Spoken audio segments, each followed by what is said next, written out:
প্রিয় দর্শক, আসসালামু আলাইকুম। আজকে আমরা চলে এসেছি মানিকগঞ্জ জেলা শিবালা উপজেলা তেওতা যমুনা নদীর চরের এখানে জুলহাস নামের এই ভাইটি তার নিজে হাতে প্লেনটি বানিয়ে সারা বিশ্বকে তাক লাগিয়েছে দিয়েছে। দ্বিতীয়বারের মতো আজকেও এই প্লেনটি উড়ানো হবে কিছুক্ষণ পরে। প্লেনটির প্রস্তুতি কাজ চলছে। এই যমুনার চরে প্লেনটি আজ উড়ানো হবে। অনেক দর্শক এসেছে এই দেখার জন্য। এই প্লেনটিকে মেরামত করা চলছে। কিছুক্ষণ পরেই প্লেনটিকে উড়ানো হবে। ভিডিওটি দেখতে থাকুন। পিছনের পাখা উপর দিকে দেওয়া আছে, সামনের পাখা অনেকটাই বড় দেখা যাচ্ছে।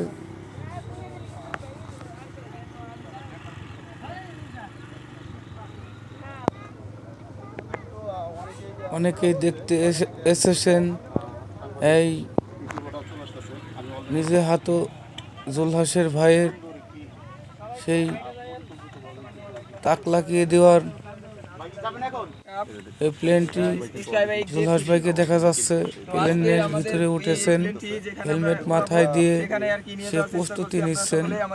প্লেনটিকে চরের মাঝখানে নিয়ে যাওয়া হবে, সে প্রস্তুতি নিচ্ছেন। সেখান থেকে কিছুক্ষণ পরে বিমানটি উড়ানো হবে। বিমান চলে যাচ্ছে, জুলহাস ভাই চালিয়ে যাচ্ছে বিমানটি। বিমানের পিছনের পাখা ঘুরতে শুরু করেছে, বিমানটি এগিয়ে যেতে চলেছে। এই ভিডিওটি দেখে যদি ভালো লাগে সবাই আমার এই চ্যানেলটি সাবস্ক্রাইব করে রাখবেন। সকলকে ধন্যবাদ জানিয়ে সম্পূর্ণ ভিডিও দেখার জন্য অনুরোধ রইল। সবাই ধন্যবাদ, সকলকে ধন্যবাদ। ঢাকা থেকে পাইলট আব্দুল্লাহর হেলিকপ্টারটি চলে এসেছে। মাত্র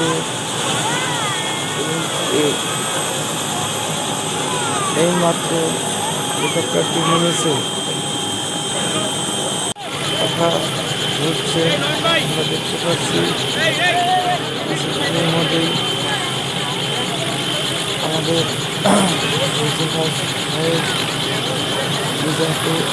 প্লেনটি বানানোর দেখার জন্য, তাকে সাপোর্ট দেওয়ার জন্য পাইলট আব্দুল্লাহ এসেছে। তাকে কিছুক্ষণ পরেই জুলহাস ভাই তাকে ফুল দিয়ে গরম করে নেবেন। রেডি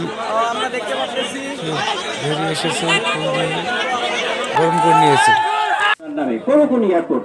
সিকিউরিটিটা সরকার দেখবে, উনি এয়ারপোর্ট বানাইলো, এই এয়ারপোর্ট গুলোতে আমরা সংযোগ করতে পারবো। প্লাস আমাদের দেশে অনেক পাইলটরা বেকার, আপনারা জানেন আমাদের দেশে পাইলট সংকট, আবার পাইলট বেকার আছে। পাইলট সংকট মানে বড় বড় প্লেন আছে, এয়ারবাস, এয়ার 777, এগুলাতে খুব হাইলি এক্সপিরিয়েন্স পাইলট লাগে। এক্সপিরিয়েন্স পাইলট করতে অনেকে বলে যে চাকরি নিতে গেলে বলে অভিজ্ঞতা 2 বছর। আরে ভাই, অভিজ্ঞতা 2 বছর, 5 কের অভিজ্ঞতা কবে পাবো, কবে চাকরি করবো? সুতরাং এই জিনিসটার জন্য আমাদের দরকার যে অনেক পাইলট বেকার বসে রয়েছে। এই যদি 2 সিট 4 সিটের প্লেন জুলহাস সেটা যদি আমরা অনেক দূর নিতে পারি, তাহলে আমাদের এই এভিয়েশন খাতটা অনেক উন্নত হবে, পাইলটটা এক্সপিরিয়েন্স করবে। যেমন আপনাদের যেমন প্রবাসীরা, যেন প্রবাসী যুদ্ধরা যেমন আয় ইনকাম করে, একটা পাইলটে কিন্তু অনেক বেতন। ওরা যদি যেতে পারে একটা প্রবাসী থেকে 10 গুণ ইনকাম করতে পারবে। এই হলো আমার মোটামুটি প্রজেক্ট, আমার ইচ্ছা ওকে ইন্সপায়ার করার জন্য, যে ওর জিনিসটা যেন আগে নিতে পারে। সরকারের জন্য আমি দৃষ্টি আকর্ষণ করতে পারি। বুয়েট বা অন্যান্য ইঞ্জিনিয়ারিং ইউনিভার্সিটি আছে, তারা আগে আসবে। এরোস্পেস ইউনিভার্সিটি আছে লালমনিরহাটে, ওরাও আগে আসবে। আর আমার পক্ষে থেকে আমরা হচ্ছে পাইলট, আমরা কিন্তু ইনস্ট্রুমেন্ট বুঝি, কিন্তু ইনস্ট্রুমেন্ট মেকানিজমটা এটা অন্য চ্যাপ্টার। ওইটা আছে এরোস্পেস ইঞ্জিনিয়ারিং আছে, তারপর এটা সব কিছু করার পর এটা ফ্লাই করবে, সার্টিফিকেশন দরকার আছে, অনেক দূর আগাইতে হবে। তো এটা যেটা প্রাথমিক পর্যায়ে, আমি আগানোর জন্যই সবার দৃষ্টিকে, সব মিডিয়া আছেন, সবার দৃষ্টি আকর্ষণ করতে করতে এটাকে কিভাবে আগে নিতে পারি। আমরা এক সময় যাতে 2 সিট 4 সিট অত্যন্ত কম দামে আমাদের দেশেই যদি এয়ার ট্যাক্সি সার্ভিস হয়, প্রতিটা 460টা উপজেলাতে ল্যান্ড করতে পারে, তাহলে এভিয়েশনটা বুমিং হবে। ফিলিপাইনে আমি দেখছি সকালবেলা মাছ এয়ারক্রাফটে করে নিয়ে আসে, মাছ আইনা বাজারে বিক্রি করে, এতটুকু এক্সপান্ড করে। তা আজ এই পর্যন্তই আপনারা বললেন। আর এখানে জুলাস কিছু এখন বলবে, ওর যে আবিষ্কারটা ও কিভাবে করলো 2 বছরে পাই করে, এখন জুলাস বলবে।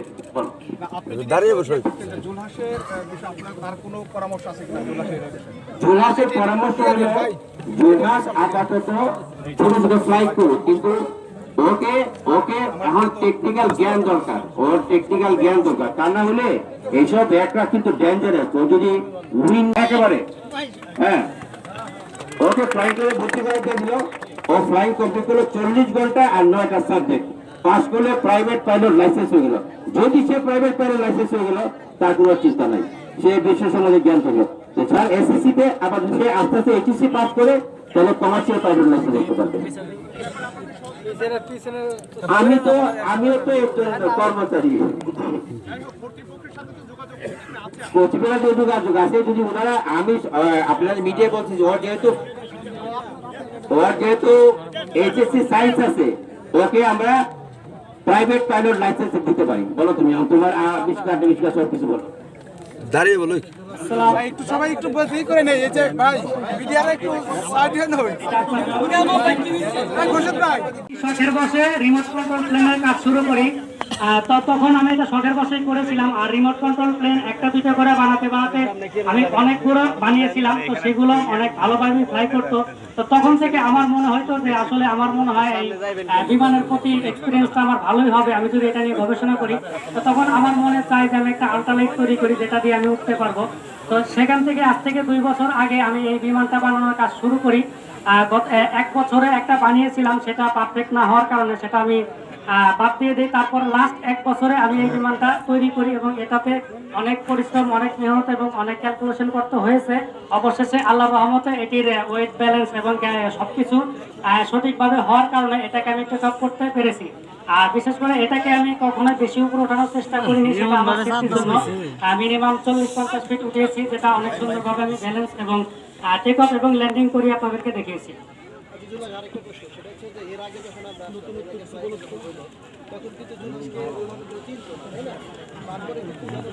যেমন আমি অনেকে ধারে গিয়েছি, অনেককে বলেছি, আমি অনেক কাজ করেছি, আমি কিন্তু ওই রকম ভাবে প্রশাসনিক কোনো সফলতা পাইনি, কিংবা আমি এটা নিজে নিজে প্রচার করতে পারিনি।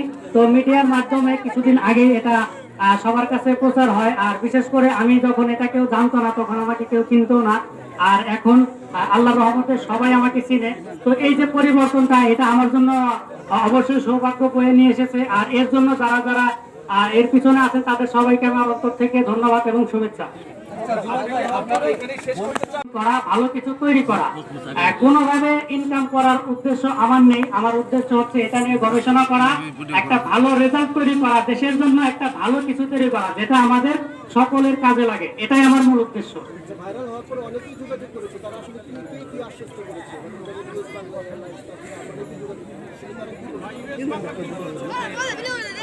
তো সর্বপ্রথম আমাকে আমাদের জেলা প্রশাসক ডিসি স্যার মোহাম্মদ মানোয়ার মোল্লা, ওনা এসেছিলেন, আমাকে উৎসাহ দিয়ে গেছেন এবং পুরস্কার স্বরূপ 30,000 টাকা দিয়ে গেছেন। আর বলে গেছেন যে তুমি চালিয়ে যাও, আমরা তোমার সাথে আসি। তো তারপরে বিএনপির জনাব মোহাম্মদ তারেক রহমান তার প্রতিনিধি পাঠিয়েছিলেন, তিনি আমাকে উৎসাহ দিয়ে গেছেন এবং পুরস্কার স্বরূপ 50,000 টাকা দিয়ে গেছেন। আর বলেছেন তারা আমার সাথে আছেন। আবার ইউএস বাংলা আমাকে ফোন দিয়েছিল, তারাও আমাকে অনেক ভালো ভালো চাকরির অফার করেছেন। এরপর আপনার আর্মি এভিয়েশন ফোর্স থেকে আমাকে ডেকে নিয়েছিল, তারাও আমাকে বলেছে যে আমরা তোমাকে সাথে নিয়ে দেশের জন্য ভালো কিছু করতে চাই। তবে কিছুক্ষণ আগে বঙ্গটেক একাডেমি এসেছিল, আমাকে একটা সম্মাননা দিয়ে গেছেন, তারাও আমার পাশে আছেন। তবে আমি যতদূর দেখতে পাচ্ছি যে বাংলাদেশের সবাই আমার পাশে আছেন। আমি আশা করি সবাই আমার পাশে থাকবেন এবং সবাই দোয়া করবেন যেন আমি সবার ইজ্জত রাখতে পারি। এখন আপনারা দেখতে পাচ্ছেন আমাদের সামনে captain Abdullah sir fly Dhaka একাডেমির এয়ারলাইন্সের ডিএফও আসছেন এবং জনমাজের খন্দকার আব্দুল হোসেন বাবু উনিও আসছেন, ওনাও আসছে। তা ওনারা আমাকে উৎসাহ দিতে আসছেন, সেটা আপনারা দেখতে পাচ্ছেন। তো যারা আমাকে উৎসাহ দিতে আসছেন, উৎসাহ দিয়েছেন এবং দিবেন, তাদের সবাইকেই আমি শুভেচ্ছা জানাই এবং সবার প্রতি আমি অনেক কৃতজ্ঞ।